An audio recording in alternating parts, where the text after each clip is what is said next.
Hey, everybody, welcome to Smooth Finish. This is a topic that we wanted to put together to kind of, not only for the industry, but possibly to give out to the consumers that are wondering why is my pool not being completed and what's going on. So we see it somewhat as a supply and demand or simple economics issue. So we definitely wanted to get into that conversation today. So today we have, the super talent of Mr. Chris Marcano. Hello, Chris. Good afternoon, good morning, good evening, whenever time you're listening. It's great to be here as always. And Rob Romano, of course, is back with us today as a host. Hi, guys. Good to be back. Been a long summer. Just good to be back. I think we can all relate to that. We're all crazy busy. We wanted to record this thing probably 2 months ago, and here we are now. So, and then our guest today, and I want to introduce him real quick, and we'll let him introduce himself. Let us say hello, is Mark Warsaw. Mark is the CEO of Aqua Pool Supply. They're a distributor in the Northeast with 2 locations servicing the Northeast and the Mid-Atlantic. He was born into this business. He's been running it with his family, and they've been going at it for 60 years. Mark, we're happy to have you, and hello. Thank you very much. I appreciate you guys including me. I've listened to a bunch of your podcasts, and you guys do a great job. So we appreciate you bringing this to the industry. Thank you. Flattery will get you everywhere with this group. Trust me. Certainly. So what we wanted to do really, and kind of said it, but kind of explore why we are where we are.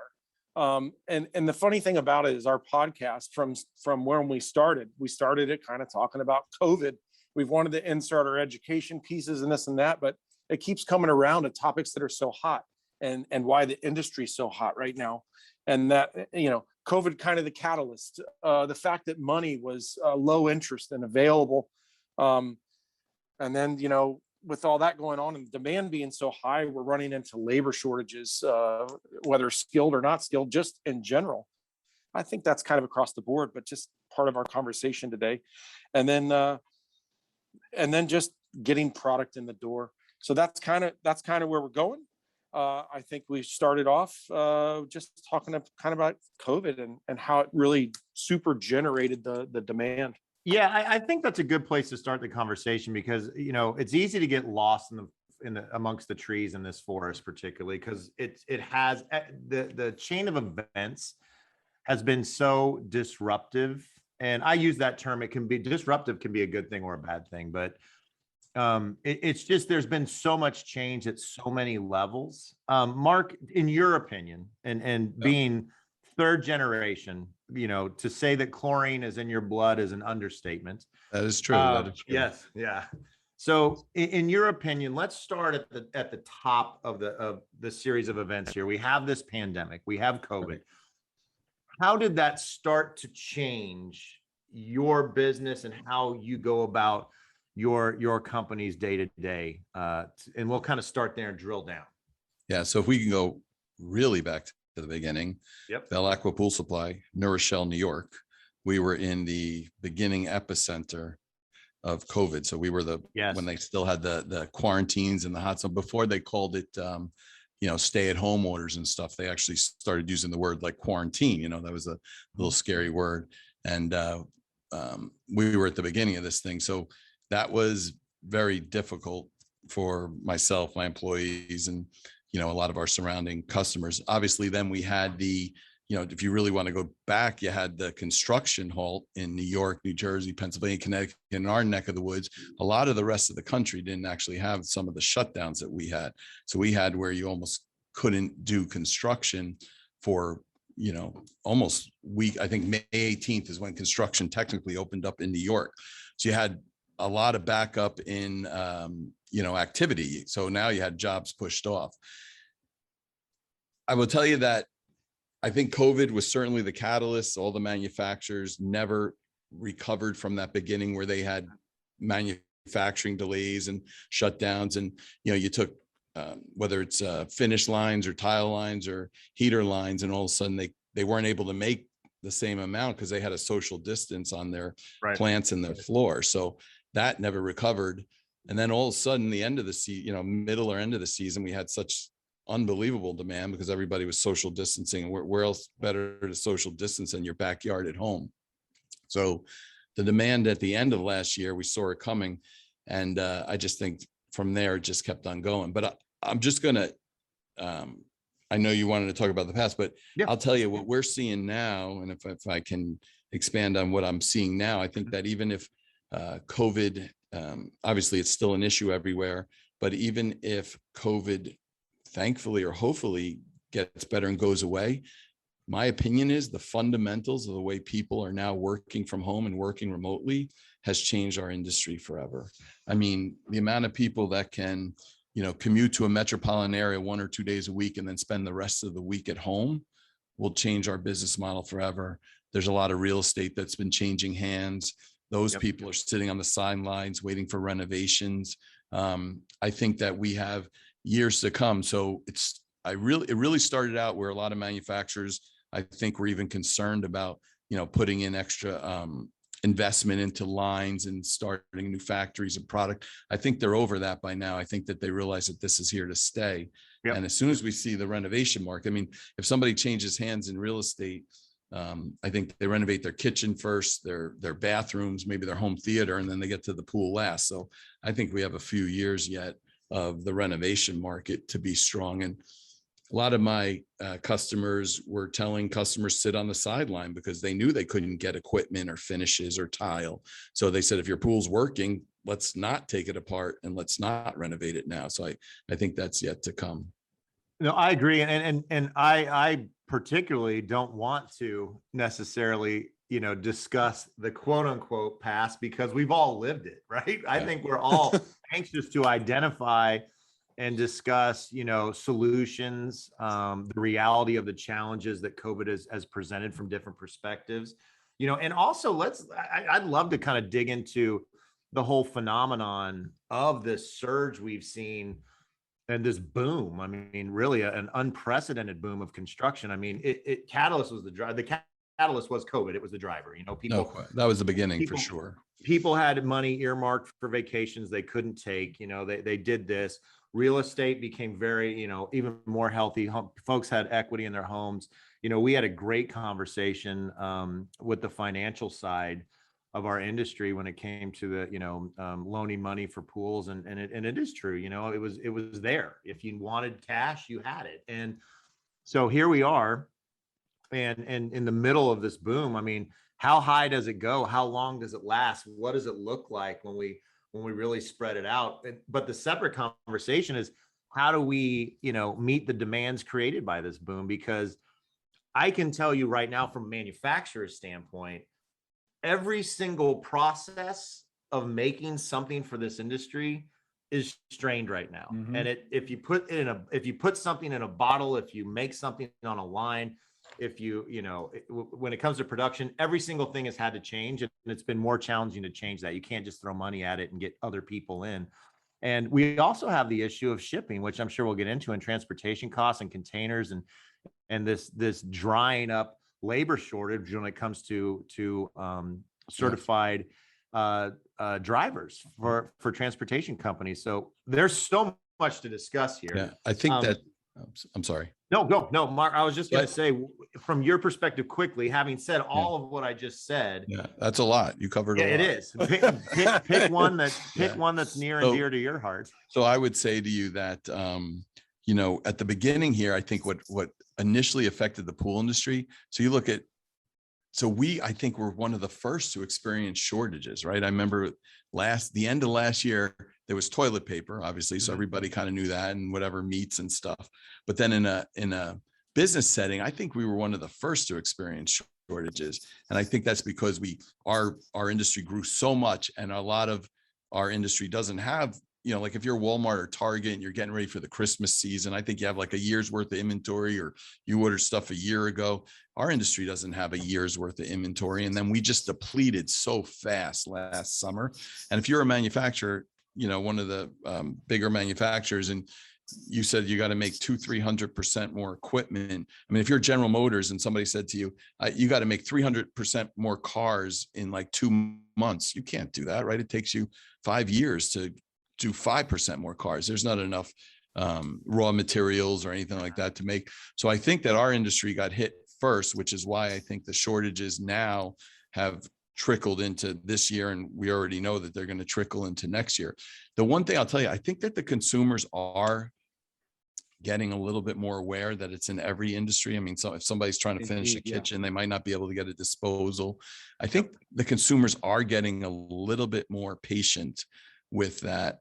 But, you know, then just to tangent off a second, the shortages certainly also had these massive price increases, which is an effect of the shortages. And, you know, at the beginning, a lot of people thought they were manufactured, but they're just real.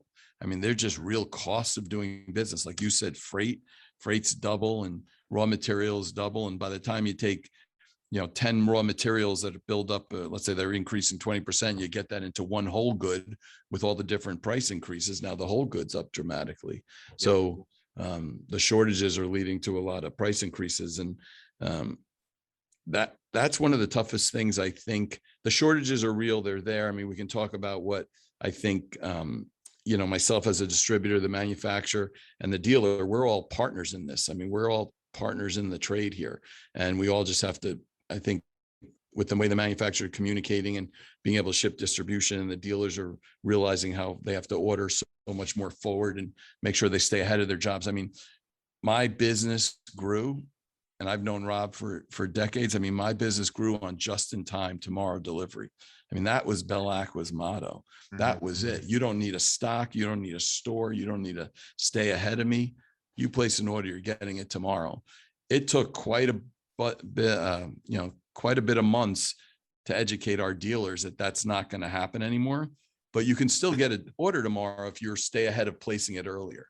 So now all the dealers started placing a lot of orders early, so we knew they were selling ahead. But now we're having real-time price. I mean, there's a lot of factors facing this industry that is, you know, it's a challenge for the dealers. We used to use unprecedented, you know, that word. I know you used it earlier, but I like to move to like the word challenging or something. Like, I think unprecedented is a word that we almost should start putting to bed and start. We're running challenging businesses, and it's going to run forever. So yeah, it has been a shakeup. And again, that's why I did mention, you know, when I caveated this with there's all these disruptions, because personally, I think if you look at this with the right set of optics, a good solid business in this industry is going to come out better, or potentially can come out much better and much more agile and healthy, you know, having weathered the storm. Because to your point, you know, Mark, it was unprecedented what was kind of dropped on us as an industry, but it wasn't just a body blow. I mean, we got a body blow, we've got a leg kick, you know, we got blindsided. we did, and then, we did. You know, and then we ran out of water in between rounds, you know, so it was truly, you know, harrowing times if you weren't a sound practicing company. Yeah, I agree. I mean, you definitely have to understand, you know, a lot of nobody was used to, we were all thrown into this. You're 100% correct. And nobody was used to dealing with the, you know, the amount of shortages and the amount of price increases and selling so far forward. And it's definitely, you definitely need to run a good business, do a lot of job costing and understand your costs, because you might have sold a pool a year in advance and you've had 2 or 3 price increases in the way. And, you know, typically a price increase would have been 2-3 points, right? Normal year. And now all of a sudden it's double digit or more price increases. So how do you cover yourself for that? How do you make sure you're still making your margin? Yeah. Force majeure. We just had another one last week, and a whole bunch of POs canceled on us. I think the pool industry back in a few months back, or was it last year, when Mark did host a chapter event for the Metro chapter, explaining just that, how do you go about protecting yourself when you're dealing with all these price increases, and you know, who ultimately suffers for it? It's the pool builder or service company that sold a bill of goods at X price, and now we're 3-4 months down the road, and the prices have gone up 3 times. Who's paying for that? And they can't. Difficulties passing it on to the customer, and a lot of times it stops with the builder holding the contract. Right. You know, whereas we as a subcontractor, you know, we've raised our prices 3 times ourselves, because we've been raised by our distributors and our franchise. And so that's got to go somewhere. And unfortunately, a lot of times the buck stops with the builder. I know a bunch of folks that have already rewritten their terms and conditions to cover these types of things. Yeah. We put in our contracts, labeled part of force majeure, disruptions due to pandemics, COVID, and COVID-19. We had to add that into the contract just to cover our end of it. Yeah, Conversation. you definitely have to build that into your contracts. I believe, Yeah. The pool builder, pool dealer should definitely try and build into some price escalation clause in your contract. What Rod's referring to, we had done some letters that our attorneys said that you can't offer legal language, you can't offer legal advice, but you can talk about concepts. And one of the concepts was trying to build price escalation clauses in your contracts. It's interesting. I had a couple builders that said to me, they're booking slots with deposits, but not finalizing the contracts.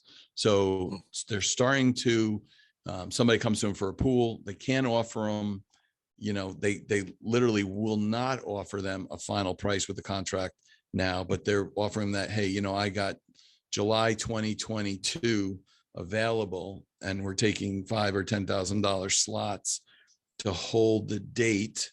And then as we get closer, we can give you an idea of what something is, but we're not going to be able to settle on a full price, a final price until we get closer. Have you guys ever heard of that? I thought that was an interesting concept. Hold the date in line. Something on this podcast. Yeah, it's funny. Great minds think alike, Mark, because I was just made a note to ask you to share any insight you had from any of your dealers out there that have done some kind of out of the box reactionary kind of changes to their policies, practices, procedures, to adapt to everything out there. So I think that's a great point. Is there anything else that comes to mind? There's certainly a lot of dealers.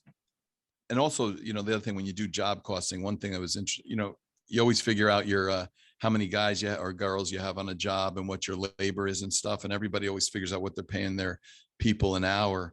If I have 10 people on the job and it costs so much a person, and I always say you should use your overtime figure, right? Because if your guys are working 60 hours a week or something, they're always doing overtime. I think people job cost a little bit too low on that. People are constantly coming to us and asking us where the price is going to be, on equipment or finishes or tile and stuff like that, because a lot of people are struggling with the size of the price increases. So we've been telling them to figure double-digit price increases on things like plastics and stuff that wasn't even enough. But I think so many legacy pool builders really know that they had a handle on what their jobs cost and what to charge. It was inbred in them, right? They know square footage on a pool. And I think that one exercise to do now, which is really important, is true job costing and how many days you're on a pool, or worst case scenario, and really to build in the worst case scenario, not the best case scenario, and then get an accurate quote on materials today, where they would be today, and then take a good estimate on hopefully the worst case scenario on increase. But I think reevaluating your jobs and doing a true job costing is really important. And I think we were talking earlier, but a good exercise is to figure out what does it cost you to run your business a day, even before you did any job. So you have car bills, insurance, cell phone bills, you have everything. I mean, it might end up costing you a few $100s an hour to run your business. So in a 10-hour day, it might cost you $2,000 before you put a shovel in the ground or anything. So if you go out and, sell a job, know your real costs of all the other expenses. So what you run your business, divide that by 20 or 25 days, a week, and then come up with what does it cost you to run your business an hour before you did any work? And a lot of people, I don't think, always build that in when they do job costing. Sure. No, I think that's a great point. I also want to point out something that jumped to me that you said, just staying fluid about when that actual snapshot on the cost of the real cost of certain input items in there, especially hard goods and just the intent, the little the little things that are so fluid right now. I mean, everything is fluid right now, and force majeure it's funny because that term is now well known in this industry. Yeah. It was always there, but it always sat in the background. No one ever had to use it, but now you got to use it because it was kind of no, it was I need almost 60 days, no, I can't give you 60 days. I can't sell you the punchline of a joke. Yeah, absolutely. Yeah. It So wasn't a that's- fun word. Yeah, exactly. And now it's been thrown around into everyday usage for sure. But yeah, Yeah. I mean, you really can't make any assumptions. It's just not viable to make any assumption when it comes to pricing, costing, and everything else. So, No. and that's a big change in behavior. And that's going to be tough for some. I mean, that really is going to be tough for some. Yeah. Now I would tell you that the other thing on the purchasing side is to definitely stay ahead of your jobs again. So you could have a job that you don't expect to do for 3 to 6 months, and staying ahead of that job with ordering your products and equipment, even if you're not ready for it. If you have a steady supplier and a steady stream of jobs, and the equipment's usually similar, you can order a few sets of equipment or even more, or even finishes and stuff way ahead of time if you're using the similar stuff. And then like myself, a good distributor, we're always staying ahead of our customers. So now our customer calls to release the product, I have it for them because they stayed ahead of their demand. So that whole just tomorrow thing is not necessarily going to work. And then I guess the prices are going to be the prices on delivery. I mean, I have POs still with manufacturers from last fall still, and those POs have had 2 or 3 price increases before they've arrived, and sometimes they haven't even arrived. So we're just definitely try and stay ahead of it as much as you can. Yeah, Mark, you mentioned, and I used to stand proud and talk about artistry back when, never had back orders. We just didn't have back orders. You ordered it and we had it, and that all changed, of course, last year. And like you said, your dealers to understand that or get used to it. And then of course the homeowners, which we know, I mean, it takes 6 months to get appliances right now. So it's out there and they're understanding it. But one thing I thought Robbie might be able to expound upon, like what I'll say is, for my labor, we have a production facility and we import. So, but the things that come in, they're coming in a constant flow, but they are either you get a bunch all at once. So there'll be a burst of days, but there's other days where we're kind of just waiting for stuff. So our flow of work has been, we kind of understand it now, and it's the same. And, production side, maybe we're 3 weeks out in general. On the import side, it varies depending on what tile or whatever the case may be. But my warehouse guys they're kind of fit into this new schedule. But I got to think, Robbie, you must have some perspective because it's different for you guys. I mean, just one of the other things we're talking about, it's the labor shortage. And, we talked earlier in the year about, recruiting to the trades and this and that. Well, you can't recruit that fast. So, my product is handmade. So I can't just bring somebody in the door and tomorrow they're making it. So we're working tons of overtime and we're taking care of things that way. Robbie, I mean, I gotta think that you guys are scrapping. So on the labor side of things, we call when we start gearing up, we do call labor from all over the country. And, thankfully, being so specialized in the plaster world, we have the guys are willing to come up. They want to work. They want to get that paycheck that they are going to be making more than what the government can give them. So we're lucky in that sense. Where we do run into trouble is on the prep side, finding local talent to go ahead and prep pools. That's been a big challenge for us to do preps and acid washes after we're for pebbles and stuff. And as far as materials concerned, we're working off a stock that we've had in stock for quite some time, seeing ahead, we're seeing the writing on the wall, taking in a heavy amount of orders last year so we can build our stock up. But right now, in the last 3 months, we've had to send out an email blast to our builders explaining what we have available now.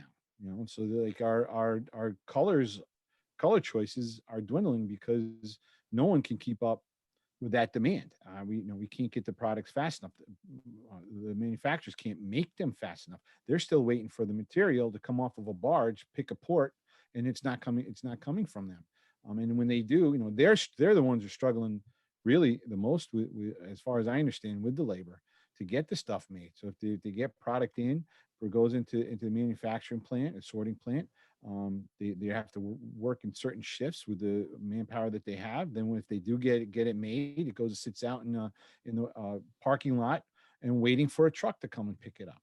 And the whole supply chain is so whacked out that we are months from getting restocked on material that maybe they'll have it made, maybe they won't. Yeah, stuff we have coming in today, if I get a truckload in today, that PO is probably from, March or April right now. So and every time product comes in, it's already allocated and sold. Thankfully a bunch of good customers that we partner with have stayed ahead of their ordering stuff.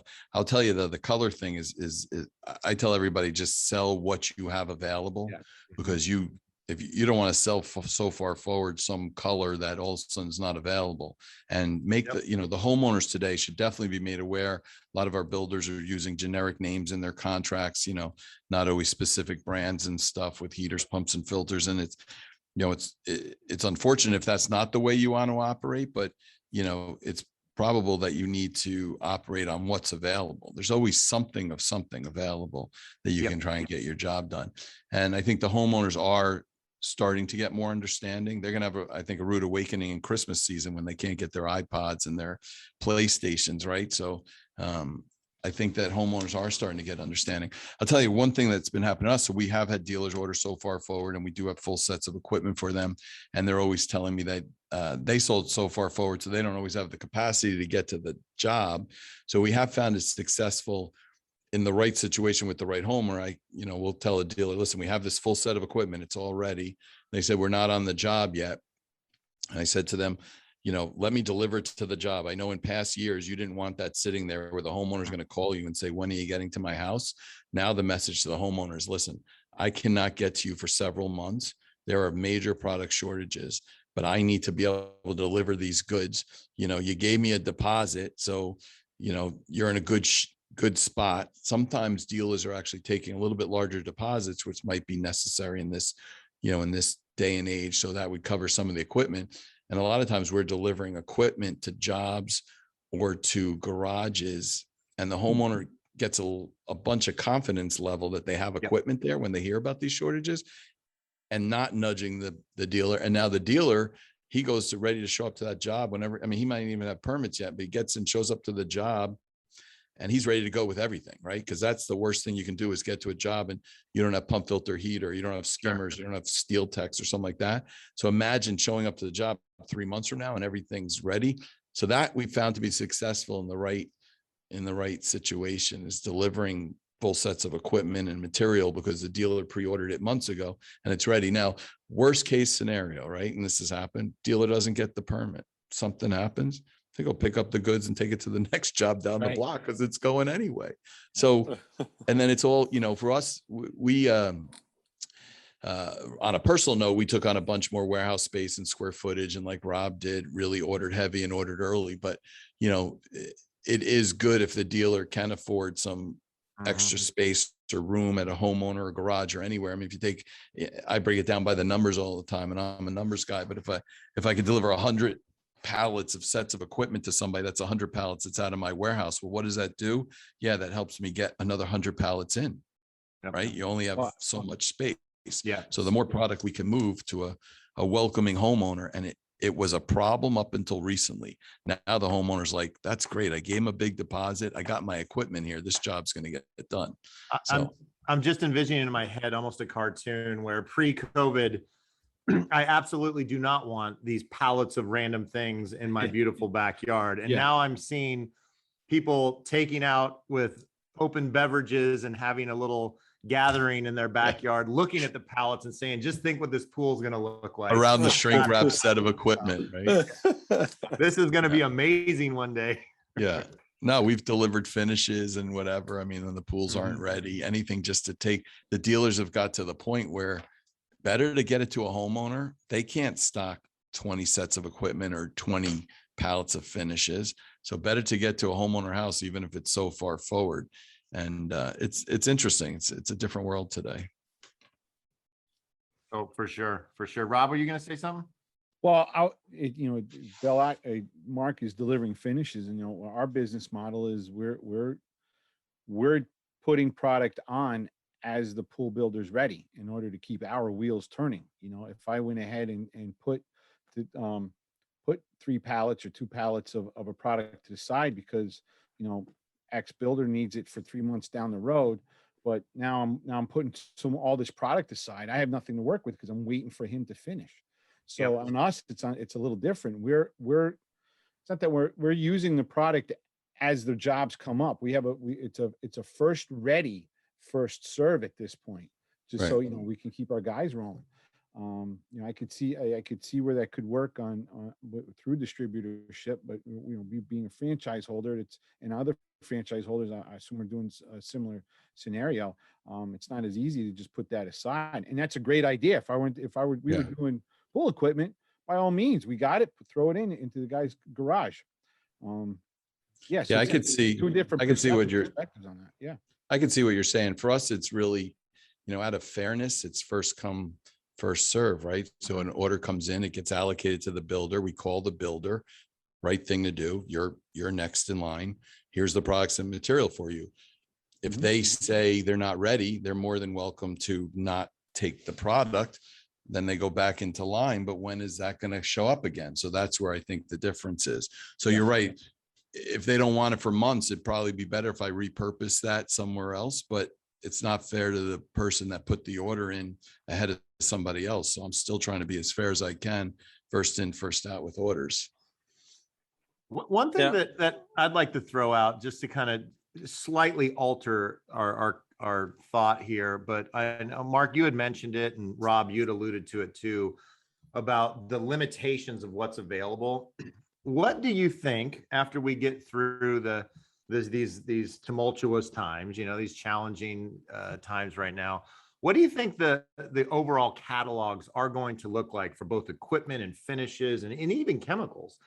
I mean, this is going to create a rationalization of a lot of items, SKUs that have kind of come up as companies feeling the pressure to, oh, hey, you always want something new, right? So let's keep making new, and let's keep making new, and let's add and add and add. But I think that the COVID dilemma, or the COVID effect on the industry has made people, be able to do more with less. Do you think we're going to see kind of a rationalized approach when it comes to products for the next 5 or 10 years? Or are we just going to go, okay, everybody's healthy again, let's make a giant catalog once again? So it's interesting you say that. So many of our suppliers have already rationalized sizes. Like we could just talk about chlorine. I mean, there used to be 5s, 8s, 10s, 15s, 20s, 23s, 25s, 30s, 40s. I could go on. And now a lot of suppliers like myself and others just make a 25 pounder. So what did that do? That actually worked out really well for us this year, because we were able to just stock one size, take everybody's size, the whole chlorine allotment thing. We don't have to go through that now, but it was a poundage thing, an allotment, and it worked out like a charm. So I was able to buy my year's worth of, empty buckets, let's say, ahead of time and not run out. So that was good. If you look at equipment and stuff, we actually have oriented ourselves where the you could see it from the manufacturers too. Like a lot of them are making 400,000 heaters over other sizes, because you can always take a 400 and sell it to a person that needs a 350, a 300, a 250, depending on gas line. But you can't, not everybody, if you have 250s in stock, wants a 400. Same with cartridge filters and D filters. We're taking many larger. So it's interesting you say that, because what's actually happening is I think we're actually, myself as a distributor and some of the manufacturers in many cases are handling and stocking some of the larger sizes. So if anything, some of the smaller sizes are often being rationalized out. Just to get into as far as the alternate sanitizers, because that really affects the finishes, right?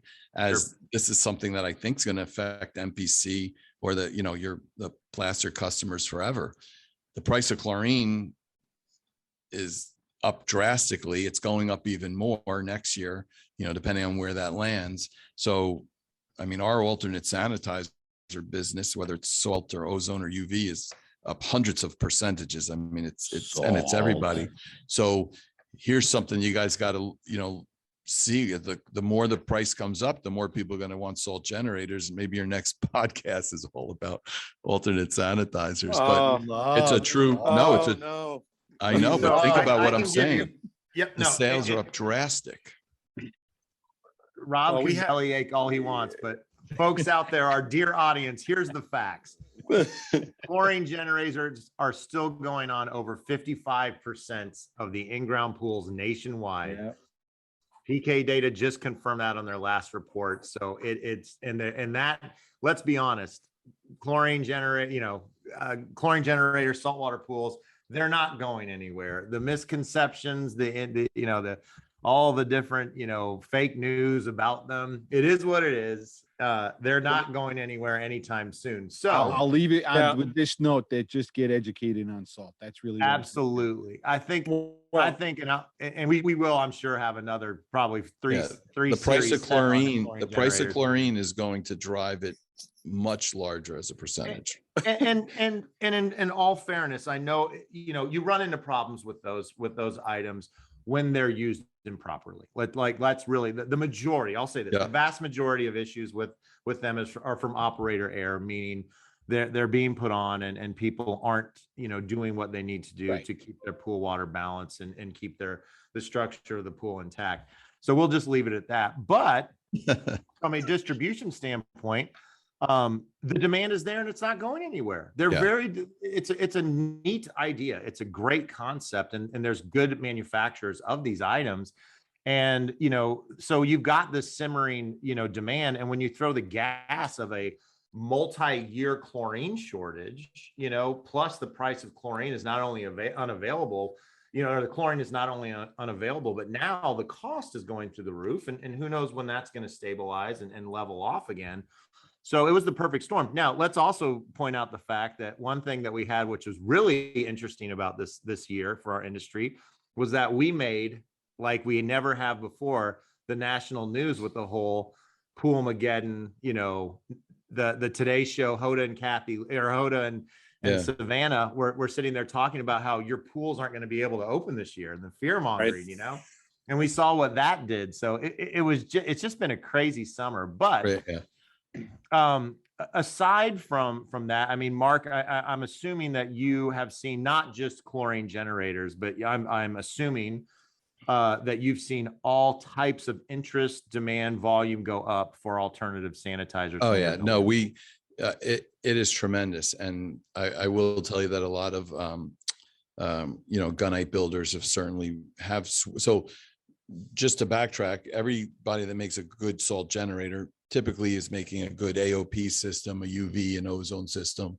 A lot of gunite builders have switched to using UV, AOP, and switched away from salt.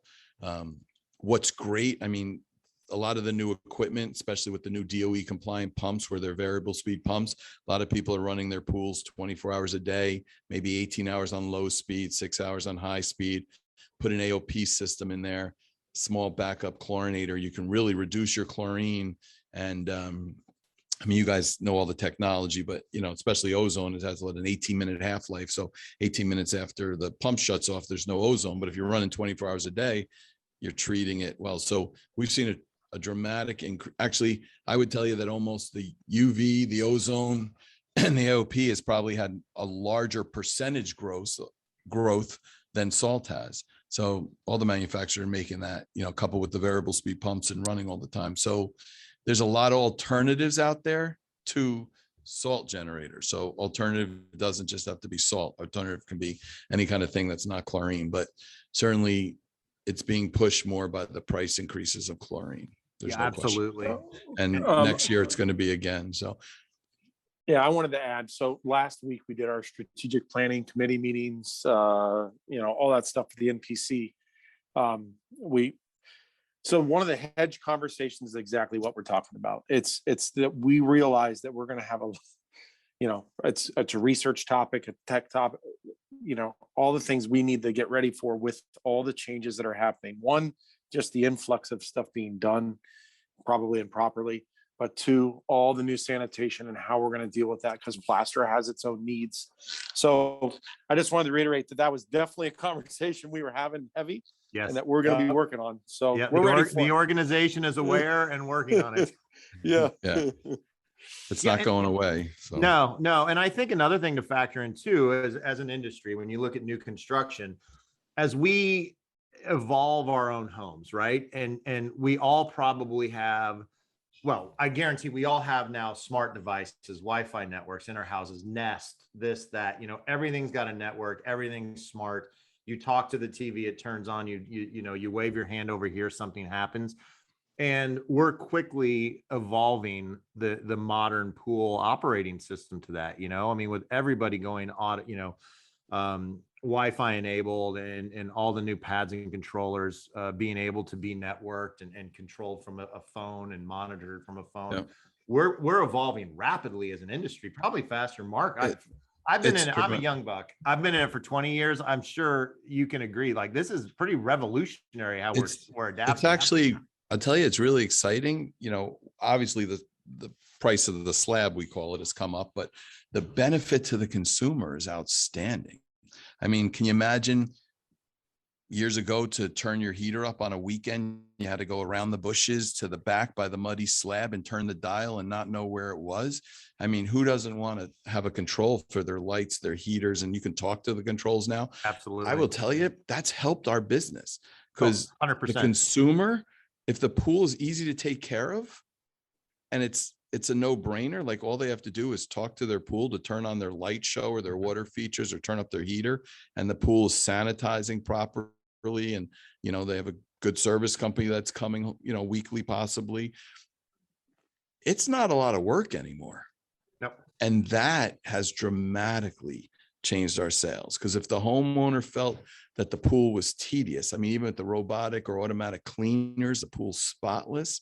I mean, if that automation has dramatically changed our business, because it's increased the price of the pool, but it's also made the pool just so much enjoyable for the homeowner. No, I agree. It's driven by guys like us whose fathers told them to go change the TV channel when we were kids. Yeah. Turn the heater on. Go run, Robbie. Go run around and turn the heater on. You're like, all right, great. Now I don't have to do that anymore. Yeah, it's pretty revolutionary, but I think it fast forward a long overdue evolution, because pools, if you look back, pools have been historically low tech, and we have been adverse to a lot of change as an industry when it comes to, innovation at that level. But now we went from having a 1980 Chevrolet type of a product, and overnight, essentially, if you look at the big picture, we're now making Teslas that are top of the line that you can just talk to. You can control the phone. You can make fire starts with your phone. You can 75 different light configurations to the sound of music, and it's all relatively available. And it's not a premium price anymore, because it's really just the modern pool now. Yeah. And I do think, and I know we have to wrap up here, but on that note, talking about what's next and how we've evolved, Mark, I mean, for the listeners out here right now, whether it's a homeowner catching this or an applicator, a finisher, a builder, I mean, what advice, not to put you on the spot, but what can you tell them to look forward to do if there was a little nugget about how to navigate the next 6 to 12 months, as we still figure out what's going to be happening tomorrow? Patience, maybe? No. Virtue. I think, calm, patience, love your pool guy. He's doing the best. I just think that, we call it gallons in the ground, but this industry is growing gallons in the ground. We're just adding and adding gallons in the ground. And so that's on the new construction. I think that existing homeowners out there or pool dealers, just to talk about what you just said, I think that the opportunity for homeowners to upgrade their pools and renovate their pools, like we said at the beginning, we haven't seen that yet. And again, every homeowner that's their dad's telling them to go around and turn up the heater, there's still hundreds of thousands of those. I mean, there's hundreds of thousands of time clocks, single speed pumps, that's all out there. And, old finishes or painted pools, whatever, maybe not as much, but I think that white incandescent lights, pools without controls.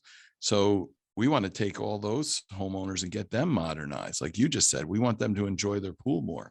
So I think that, you know, the pool dealer educated in that, I think that, you know, we still have the builder market and certainly renovation market. And then, I mean, it'd be great to look down every street and every house has a pool. I mean, is that where we're going? Maybe it's just, you know, that would be a great site if a pool was like a refrigerator in the kitchen. Every house had one.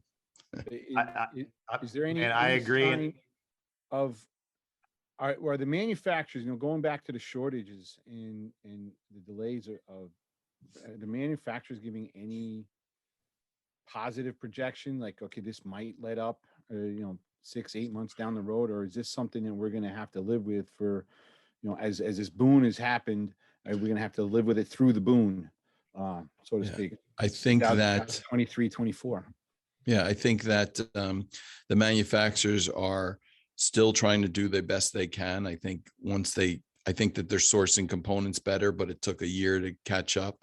I think that they're doing better jobs with assembly lines and, you know, maybe making 50% more product on some of the lines with some newer technology, but it takes a while to get that in the pipeline, right? So we're only, I mean, if you think about it, it was just a year ago last August that we started seeing the boom, right? I mean, we had the little boom, but I mean, anybody that started buying, let's say if the thing hit in March and April and May last year, a lot of those pools didn't start getting installed till August, September, October 2020. So we're really only a year into the product height of it, right? Because it was like last August and September, July, August, September it started. But I think that distributors like myself and dealers and manufacturers, we're all partners in this together, and we're learning to change some of our habits now to make it work. So again, you know, distributors are taking on more inventory and ordering differently. We're not just in time with the manufacturer.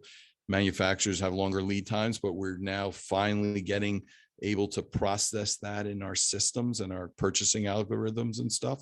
So I'm not going to tell you that the demand is going to go down and we're still going to have labor shortages and things like that, and we still might have price increases. But I think that after a year under our belt, a lot of us are starting to figure out how to work with it. That would be the thing. And that also is going to include my customer, the pool dealer, who has to understand how to work with it and stay ahead of it. And maybe if he's selling a certain product, he has a couple in stock or she has a couple in stock when they might not have. I think we're all starting to learn a little bit better how to adjust our habits and our purchasing and our processing to work with this.